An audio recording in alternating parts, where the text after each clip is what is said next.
Babina police एवं आबकारी team के द्वारा संयुक्त रूप से दबिश देकर अवैध कच्ची शराब बरामद की गई। आबकारी निरीक्षक मनोज कुमार श्रीवास्तव व थाना अध्यक्ष बबीना अजमेर सिंह भदौरिया के नेतृत्व में बबीना थाना क्षेत्र के पृथ्वीपुर, नया खेड़ा, बघोरा, शास्त्री नगर में दबिश दी गई।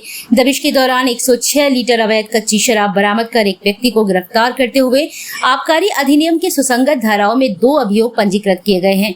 कार्यवाही में करीब 3000 किलोग्राम लहन मौके पर नष्ट किया गया। साथ ही साथ सार्वजनिक स्थलों पर शराब का सेवन करने वालों के विरुद्ध भी अभियान चलाया गया।